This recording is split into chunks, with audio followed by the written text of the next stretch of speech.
The iPhone 15 Pro and Pro Max made their debut at Apple's annual fall event on Tuesday.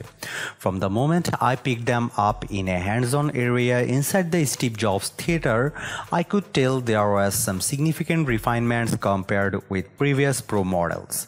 The iPhone 15 Pro and Pro Max are made with titanium instead of the stainless steel found on last year's iPhone 14 Pro and 14 Pro Max, and as a result are noticeably lighter.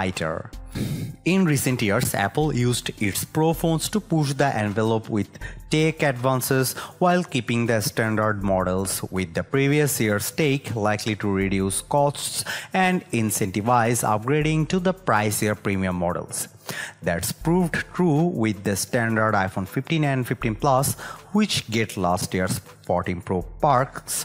The iPhone 15 Pro and Pro Max carry on this tradition, and since rumors of an iPhone 15 Ultra were unfounded, these are Apple's most advanced phones yet. The iPhone 15 Pro and Pro Max have slightly rounded edges, which feels better in hand.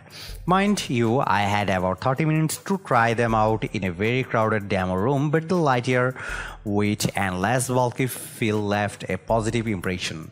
The new Pros have thinner bezels for slightly more glass on the front screen, which are still 6.1 inches for the iPhone 15 Pro and 6.7 inches for the iPhone 15 Pro Max. As for colors, the iPhone 15 Pro and Pro Max come in 4 metallic hues: traditional black and white titanium, as well as a blue titanium and a natural titanium with a gray tone.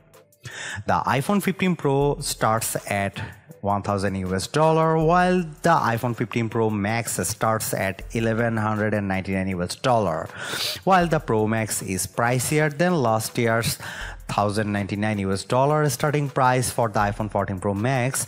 The new iPhone 15 Pro Max starts at 256 GB, double as its predecessor's internal storage.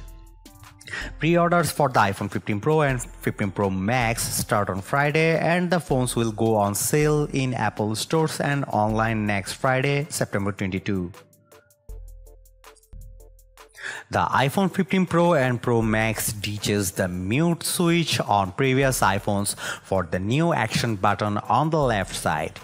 It uses haptics to tell you when you have silenced the phone with a long press, but you can perform all sorts of other shortcuts.